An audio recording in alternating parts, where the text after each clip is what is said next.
grant, so we're not necessarily expecting it again next year. Then next year there might be a different opening that this person would slide into, or we would be finding well in budget to sustain them.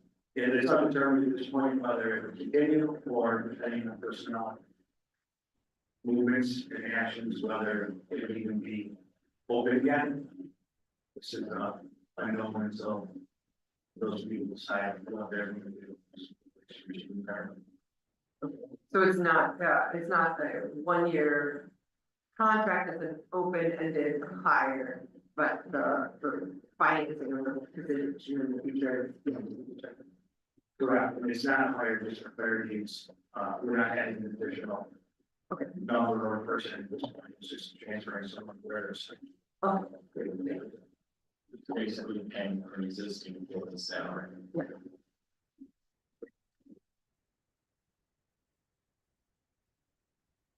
Those are my questions. Any additional discussion on your own? Chief, if I could, so speaking of an investigator, since I have him here, I received notice this week from a constituent of an interrogation video that involves a minor that was in custody of the department that ended up on social media. Is that something that you're aware of? And is it something that the department is investigating? I'm aware of the appearance of what was recorded video. Without getting into great detail, it was investigated by our internal affairs. It's not been released by our agency. So through medical form and discovery process, this information is made available to the defendant. We did audit log checks as far as our internal camera and recordings. So we cannot control what a defendant may post on social media or publicly in any other form once they're provided their own discovery material. So if you're charged with a crime and police reports, case evidence, video recordings of an interrogation or questioning, or any body camera that may be relevant to that matter, gets submitted to the defendant or to the defendant's attorney, it's in the possession of that defendant. What people do with that, we cannot control. So we're complying with discovery requirements and law as it pertains to discoverable material. We've seen similar circumstances before where people will post screenshots of supporting depositions or statements against other people. How that may play into the prosecution or intimidation of a witness could be determined by the district attorney's office.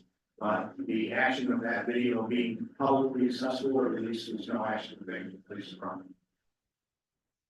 So if the defendant, or excuse me, the defendant and the defendant's concern, so weren't the ones to expose it, what would you recommend as far as the next step toward potentially identifying the source? Did you say their attorney also had? So I don't know the specifics, but one of the other issues that might come up in a case like this is if there's multiple defendants, then multiple people would have seen the video. So even the defendant might not have posted their family, and there was one or co-defendants. One of them would have posted.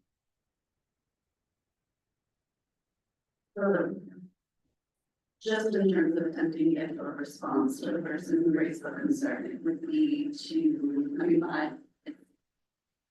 not my understanding that there were additional co-defendants involved in the video, so if it wasn't the defendant and there aren't co-defendants, and presumably it wasn't the attorney, is there a space in between where that discovery? It would go to either the public defender's office, the DA's office, and how the discovery would flow. So EPD provides the discovery to the DA's office. The DA then turns over its discovery materials to the public defender's office, or if the private attorney meets the private attorney's office. Okay, so the next step in terms of asking questions related to source would be public defender or DA. Or the private attorney that was represented. I don't know if they have a public defender, if they Young council.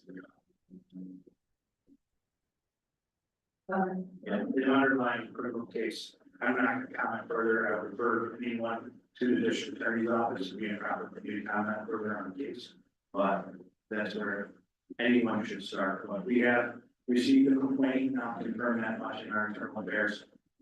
Investigated that complaint thoroughly and determined that there was no improper action or policy violation on behalf of the police department.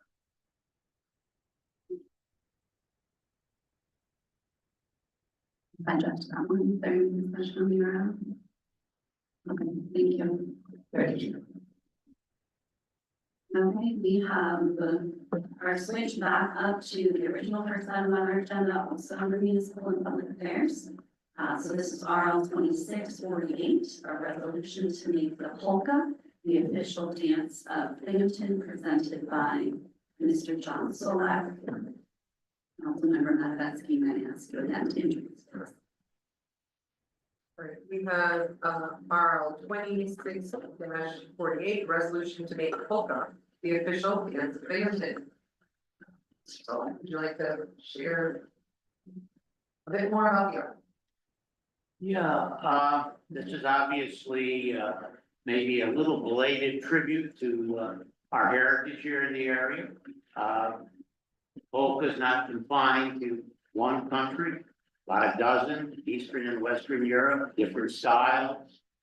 If you want to go down to the Texas-Mexican border, you can hear the Tejano. There's still church festivals that feature the polka. The last time I saw Stangian coal miners was at St. Thomas.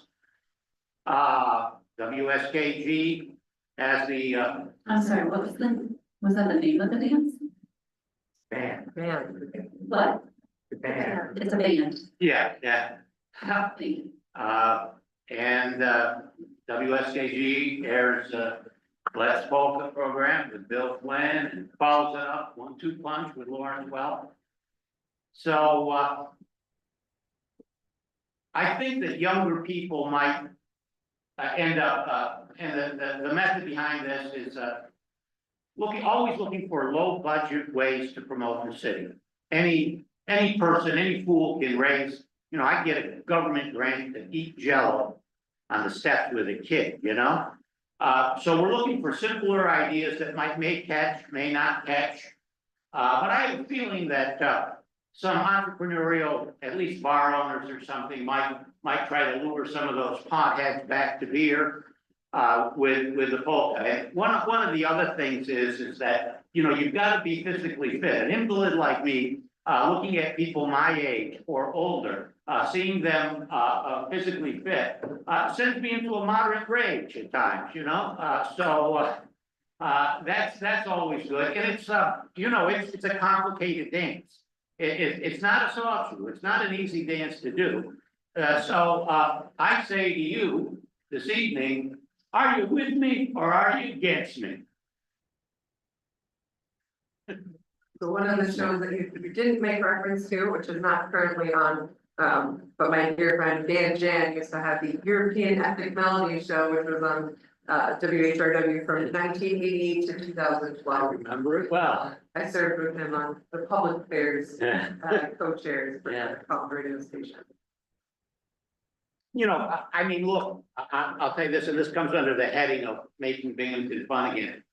People that did the polka back then, they knew how to have a good time. I mean, they had hard jobs, being a welder or something. That's not exactly pushing papers around. And so serious times, serious issues, but I think that we can lighten things up and make Binghamton fun. You often come here with comparison cities. Do other cities have official musical genres for their city? Well, I can't say for sure, but I think they might.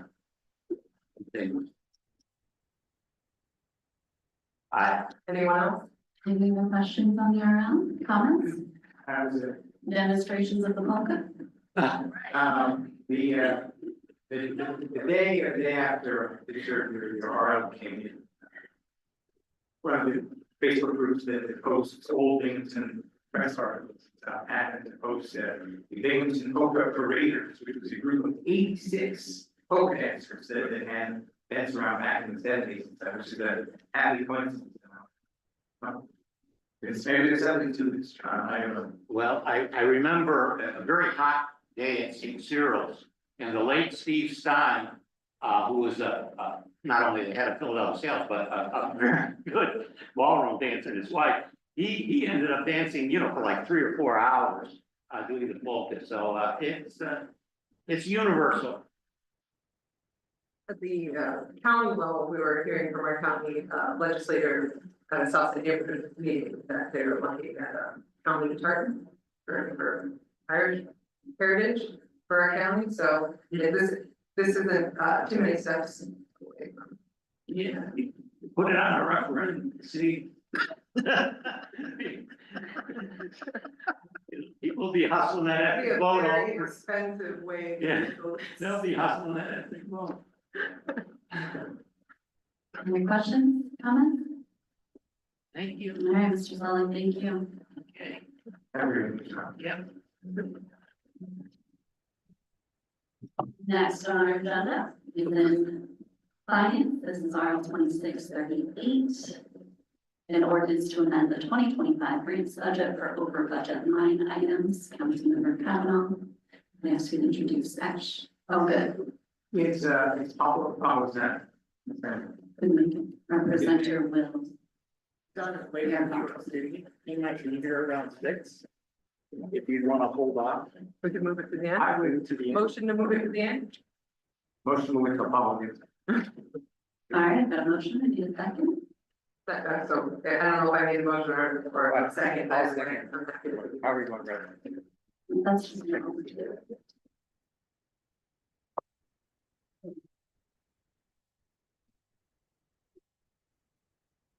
Like vote, all in favor? Aye. Any opposed? Any extensions? Great, we'll move it until Pablo arrives. We have 3 RLs coming next on the agenda with Mayor Jared Graham as the presenter. I don't see. And again, for those watching, this was a rescheduled work session, so we are moving a couple of presentations around. I would love to see these go to committee regardless, if we don't have a presenter here this evening. But we can. Just a little bit of background, the first one, which has to amend the budget. That we can move money for the other 2 RLs, and for the leasing. So these are, and I'll just mention them, but these are RL 2639. An ordinance to amend the 2026 police budget for recruitment services connected to RL 2640. A resolution authorizing an agreement with LogoWise for police recruitment services. And RL 2641, a resolution authorizing an agreement with 21CP for a community policing assessment and strategic planning. Again, our presenter was intended to be Mayor Graham. These are in finance and municipal and public affairs. I know we don't need to vote on moving them to committee, but I would appreciate the opportunity to discuss these in detail in committee. I think that would be under MPA.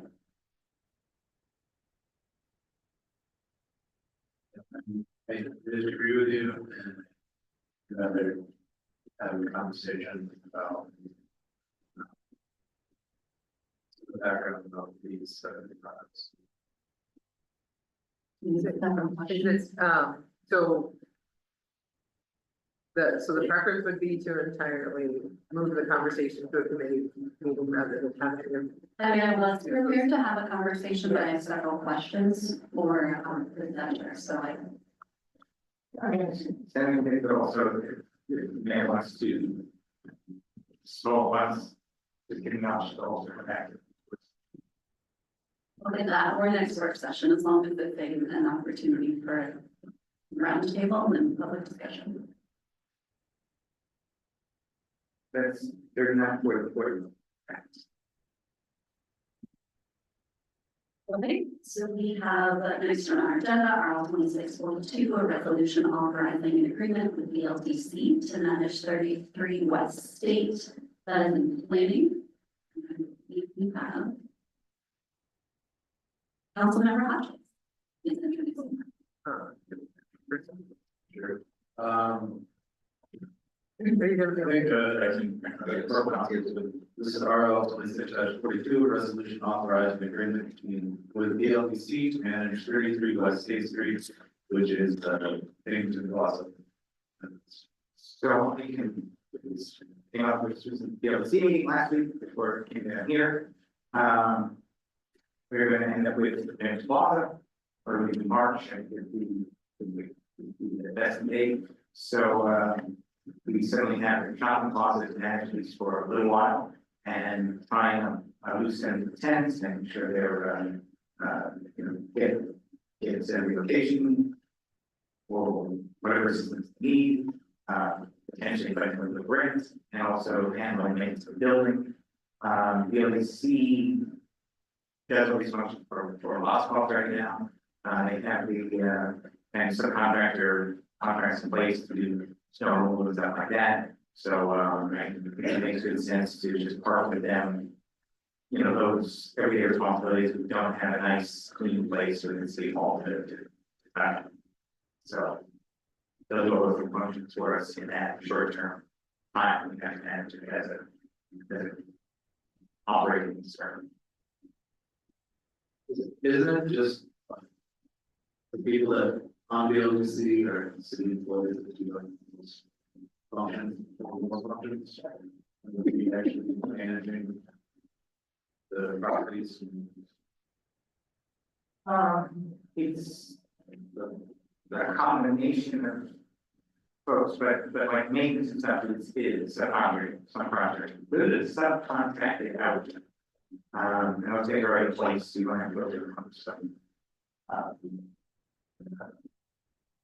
Big process. So. Any other thoughts on that?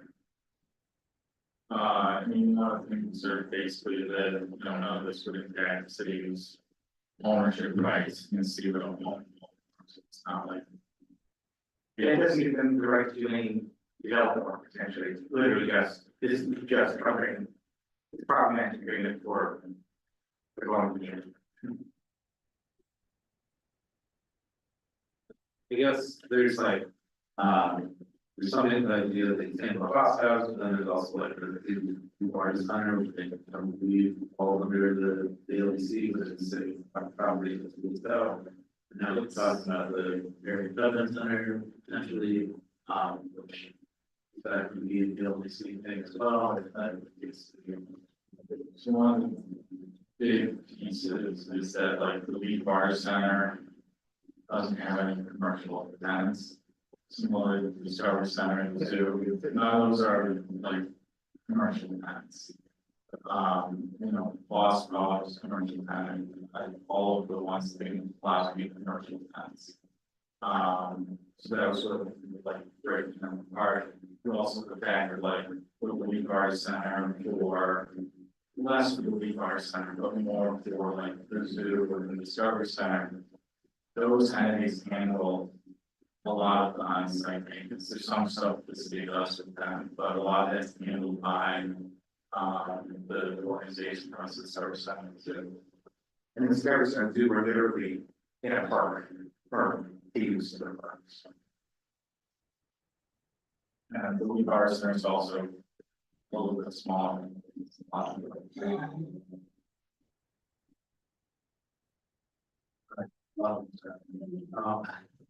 Okay.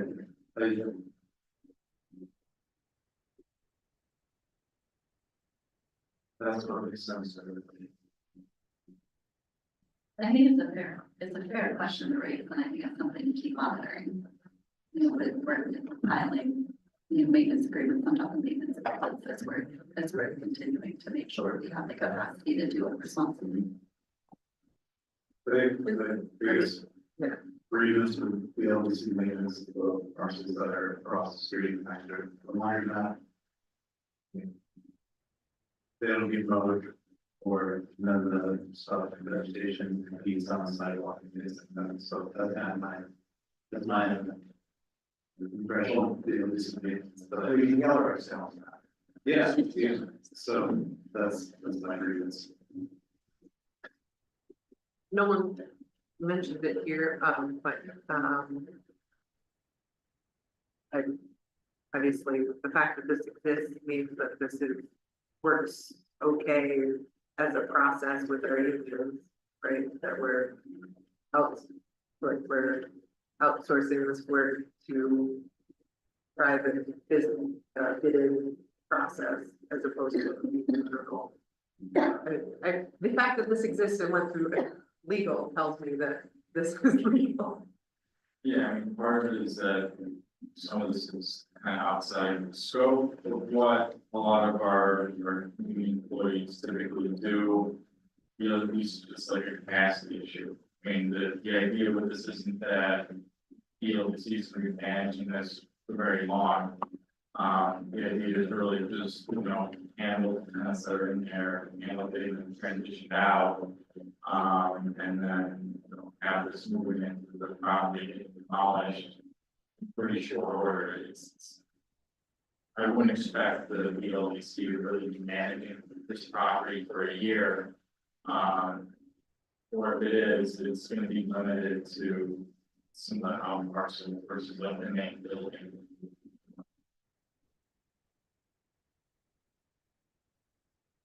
Thank you.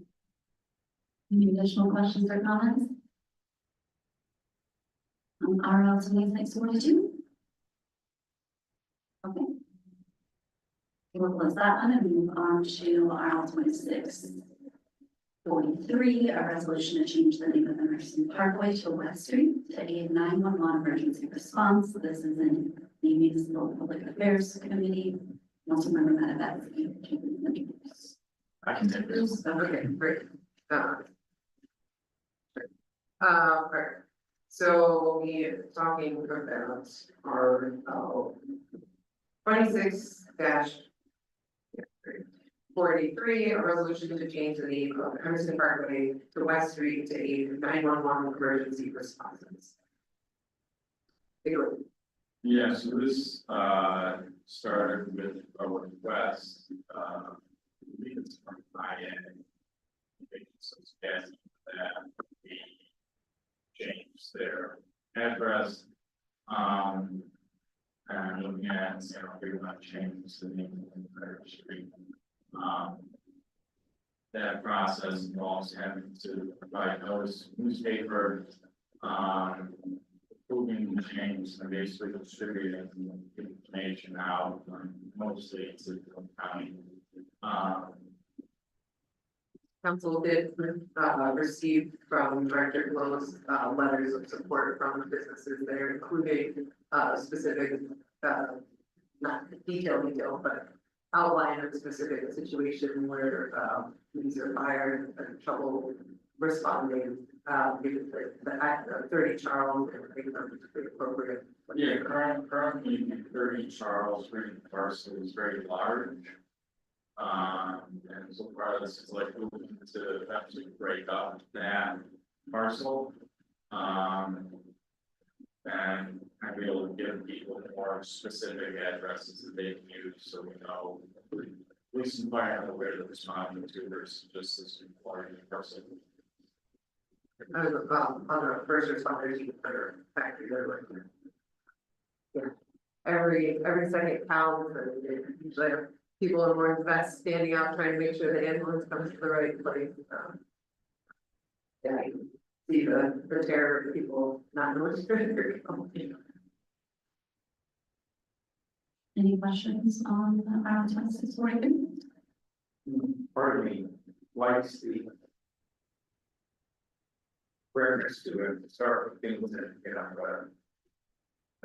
manufacturing concern, but, those rapid safety concerns. I think that helps solve it. So, But could it be that for the entire street instead of west? everything, You're saying flip it around and everything all Western Amherst, so that's gonna make Yeah. it mean for a bunch of homeowners. Okay. Western. I don't know, I mean, This is literally, I think it's actually one address only, it's not Emerson, right? That's what I think you want, that's what I think my letter. So.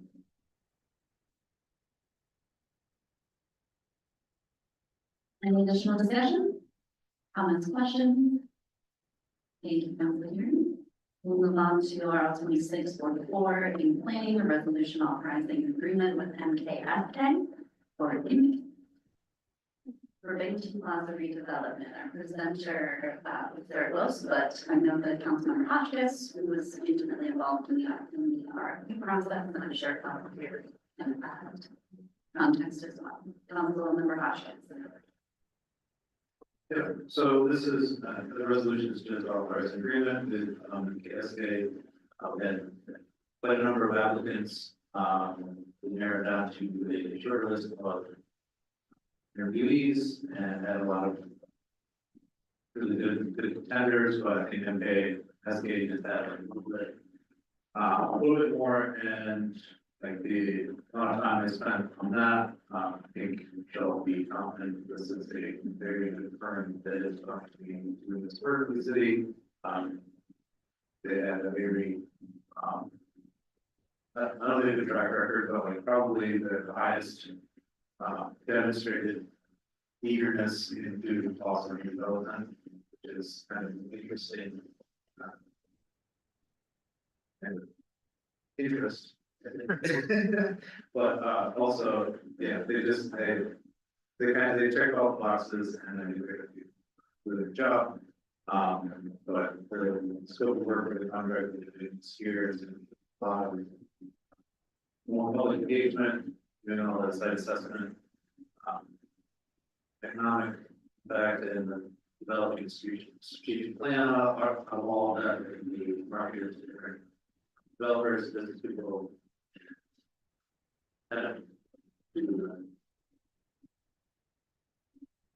Base development is like the thing In talking with George Bowles, one of the things you find with this document is going to be kind of, I guess as brief to be used like this, it's going to be kind of modular document able to cheater in the health department or planning department is making a, making a presentation or getting ready for development, just to be able to take this piece of this easily and tailor to whatever presentation they make, actually one day, taking the top shelf, they're making it very adaptable for us, which I think it's going to be a useful way to have our so going to be hopefully an interesting experience with this company. I have a report they had multiple weeks. So, I think that. Any questions or additional comments? Around 2644, it is marked for expedition. Oh, but I was added. The next one is paying for half this study through SD funds. So stays helping out with this development. I guess I have a question, how many proposals did you review proposals like? I think there was about 15. There's a lot to see.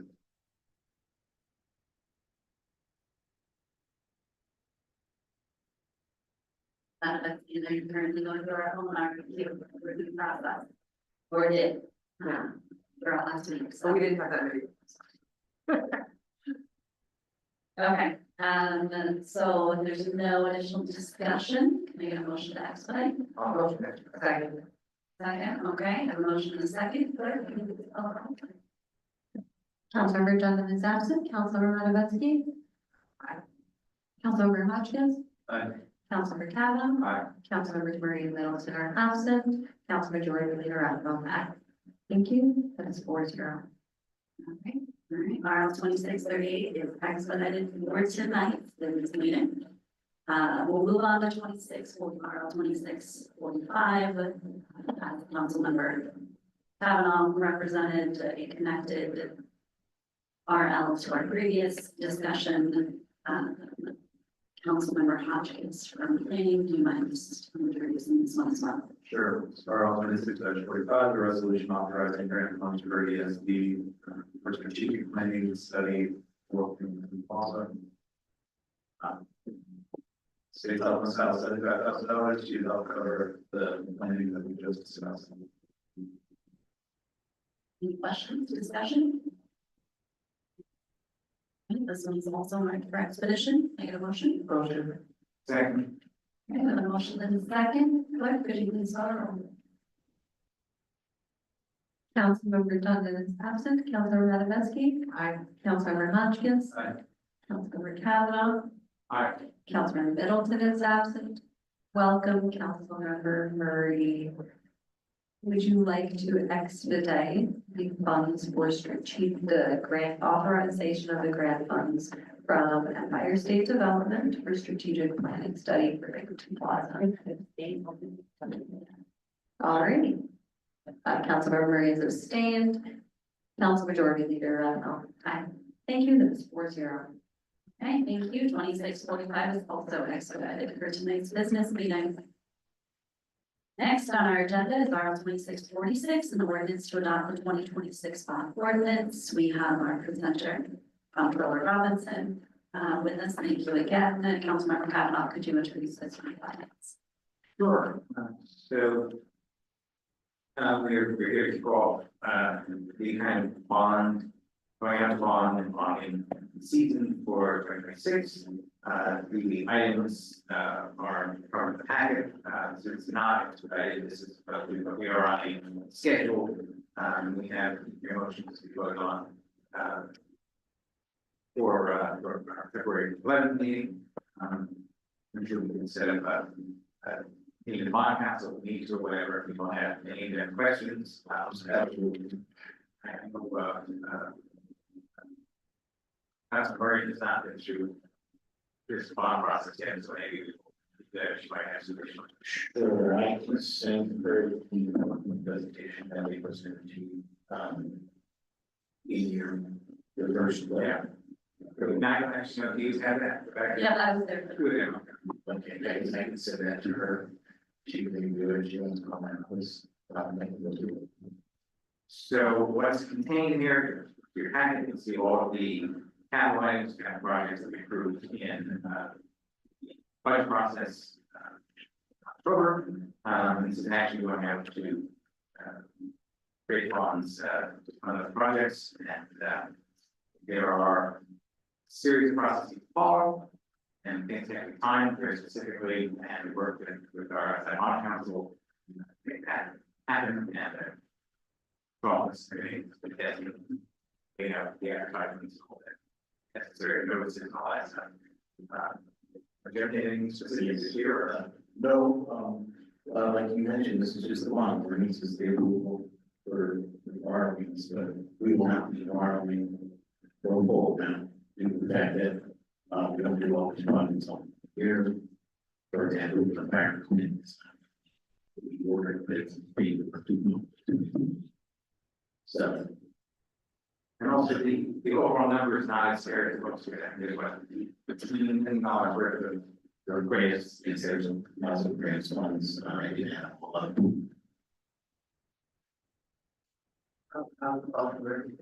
I'm sorry, how's the bond market? actually, I have a meeting there next week when our new supervisor, he's gonna be in town. But he's advised me that they're doing very well, due to the fact that we just have a refund. We have C members. So yeah, it's better than it has been. Would it be possible, and I know that we discussed this in Charlotte, I mean publicly as well during budget conversations, but as far as the projects we anticipate moving forward this year versus next year versus that kind of trajectory. I know that we all discussed that and asked those questions during budget, but for the maybe 7 residents locally who pay attention to our packets and retail budget. I'm curious if it would be an option to add an anticipated project like start date, or does that, given the market, is that difficult to do? You're talking about just the capital projects, the street These are reconstruction. just the ones that are Yeah, represented in this. yeah, so basically for the street recons and water and sewer lines, those are gonna start at the end of this other terms. As soon as we get the money. We do those every year. The other projects are engineers. The first step is usually engineering design. That goes into the construction phase, which is usually could be this year or could be next year. It's just a few years. I can get with Brian, I can work up some sort of spreadsheet. We estimate. The vehicles would be on the person, it'd be an conversation. Is there anything that, is there anything that, stops us from trying to pursue other grants? I don't know, there's nothing that stops us from pursuing. Well, that's specifically the items for this bond ordinance. You mean for the items that don't have grant? Yeah. Or more grants is,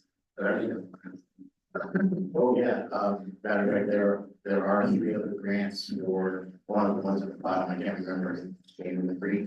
Yeah. We got three grants to start that project, each $30,000 each. Then we talked today about that, so that actually has $150,000. I mean, the grant process is ongoing. Yeah, we're being better, the grants administrator. did you press the bill? I have 2 applications right now. I do those, I'm ready to start interviewing, next week.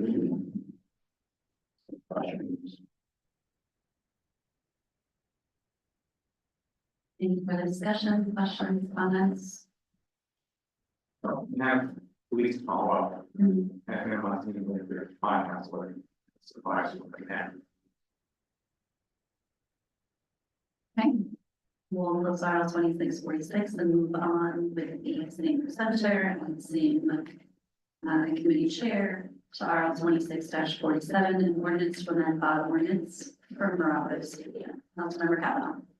Right, I would just, think to sort of try to explain the details, basically, we're adjusting bonds, timeframe to account for increased estimated useful life for the improvements.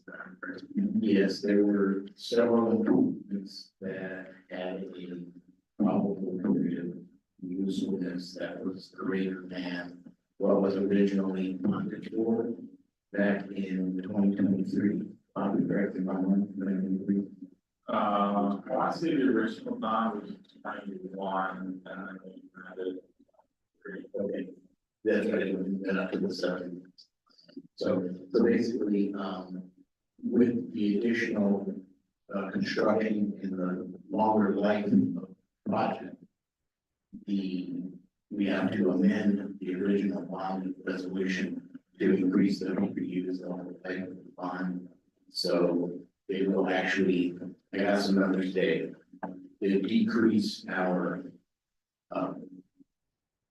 bond payments overall, right, I have $300,000, stretching out from 15 to 22 years. And this should be on the city's schedule, that 2-week schedule for the February 11th Yes, business meeting. So I'm the annoying member of the finance committee that appreciates a more detailed opportunity to ask questions that sometimes I don't even know that I have. So if I would appreciate the opportunity to discuss this one, not the whole bond ordinance, but this one in particular in a finance committee meeting. sure, I have a history of this, And there's quite a bit in our packet, so I mean, you provided the information, and I'm just not sure that if someone were to ask me how to explain it, that I would be able to articulate that, and I would prefer to be able to. Jason? So, my question is, so are we? Was there a risk that we weren't gonna be able to meet the principle that we're like looking at this, or is it just to cost savings? It is a cost savings measure, yeah, so if I didn't, I would have to put $787,000 in the budget, instead of 3. The best example I can give you is that we, like, thinking through had like a 15-year mortgage, and we discovered that we have the option to make it a 20-year mortgage and stretch out the payments. That's basically what we're doing. I guess there's done a number of things to help finance the stadium upgrades and including so I understand the whole picture of what's going on financing. This is this not going to basically, starting just due to the fact that we do the baseball requirements, the upgrade stadium, we want to use baseball.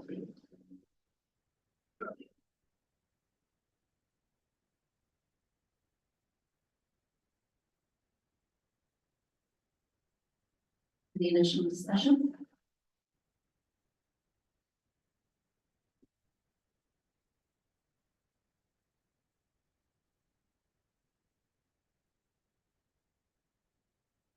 Thank you. We'll move on to the last item on our work session agenda. Also in finance, this is our 2649, a resolution ending the FY15 budget. Our presenter is Dr. William Burling, council member Kavanaugh.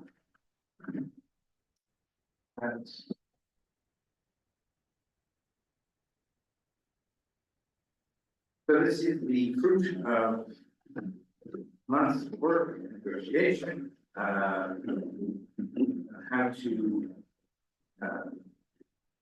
meet community needs and city needs. We've accumulated community block grant fund and various reasons not spent that over the years. And some of these funds have to meet a time limit required. We spent by July this year. And others are, not under strict timeline, but still that are out in, that are working in the community, that are working on programs. So I love the long video of finance meeting where we discuss all these different options from the problem too. But I will just run through quickly the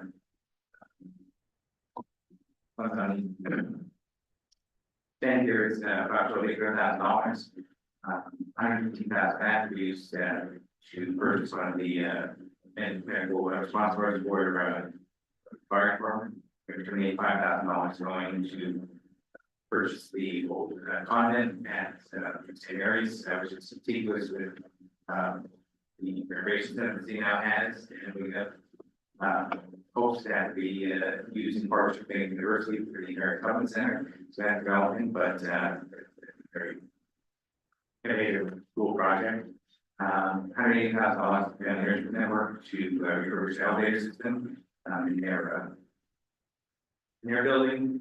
$100,000 to support the urban housing program. $120,000 to support the continued operation of the Culinary Center at United Presbyterian Church.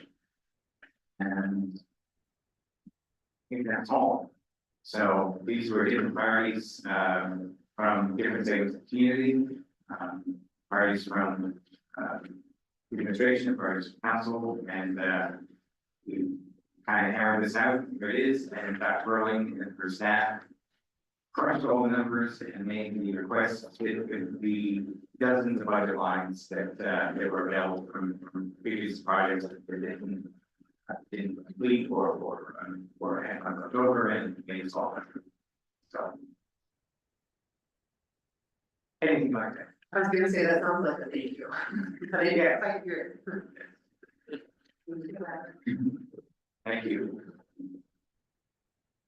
I think the only update that I would just share, so you mentioned the finance committee meeting video on January 17th. If also were interested, and that was the one for many council members. Mayor Graham let us know that he's been in conversation with Binghamton University and the City of Binghamton regarding a potential expansion. Obviously, nothing's set in stone. Yeah, I'm going to be closely that, but discussion, letter of support, the council received from the President, Councilmember Middleton, and I met with Dr. Bailey yesterday to discuss just an initial perception of the intention of that project, how the building at 15 Fayette would be used. And she was very willing, well, first of all, stated that anything that they do using that building, they would want to be driven by community engagement. They would want to, they have plans to move forward some opportunities for public feedback regarding the use of that building, and how they can ensure that rather than just being an academic institution, they're applying the resource for research conducted there for practical applications to local community needs. She was also very willing to partner with council as we consider opportunities for equitable redevelopment in Center City. So we hope to make that a kind of a collective community engagement opportunity with multiple initiatives, not just with you, but with the school district, a couple of other stakeholders. So movement on that, even that makes sense.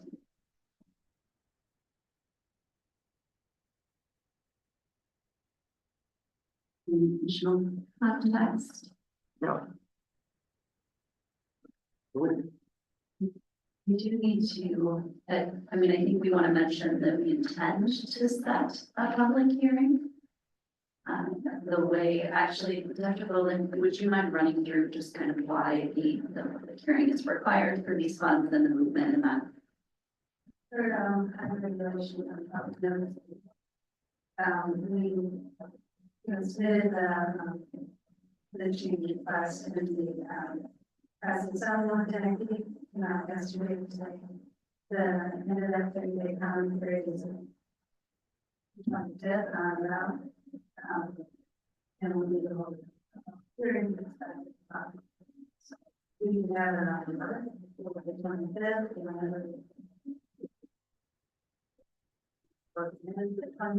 the 25th, I think that one second, we can Yeah, we can, I think we can set the public hearing for the 25th, our February 11th business meeting. Since the notice is already public and available, this would just be our express setting of it. And then we can. I don't know. Tonight. We could. Yeah. I think a little bit closer to the, like, I would like to follow up setting a public hearing date with like a social media notice that advises folks on how to, rather than, I mean, the paper's great. I was just gonna say that something we're gonna post on our. Right, so I think if we, setting it on the 11th gives us the opportunity to then, and still gives us 2 weeks, it'll be fresher in folks' minds, there should still be enough time. To get something back in, I mean, unless others are not comfortable with not letting.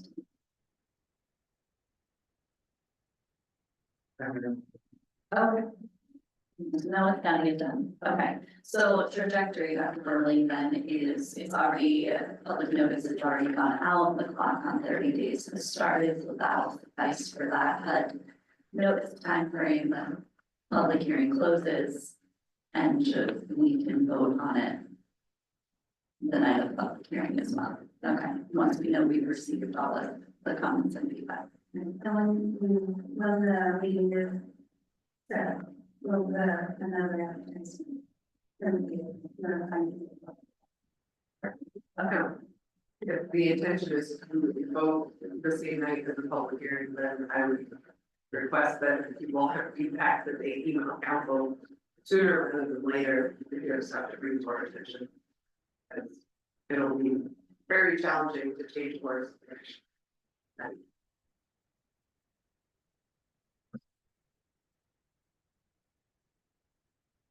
And my final question in relation would be. this spent a significant portion of what was unspent, but I believe we're still looking at what might be remaining in unspent. Do you anticipate knowing that amount? We looked at, available funding starting this way of moving back. This way of moving are still radioactive projects. So we're still in process. So everything that's allocated in those lines, are obligated. So hopefully they'll be spent now. We requested that all of the subcontractors we have been spent. Significantly was house there, someone doing that. 145, 3 months for, but we want it more regularly so we can use that against meeting our requirements. So I'm not, at this point, I don't believe what happened. Prior to reporting that, okay. Do you have any other discussion? Questions, comments? Thank you, Dr. Burling. That is the last item on our agenda, so I will entertain a motion.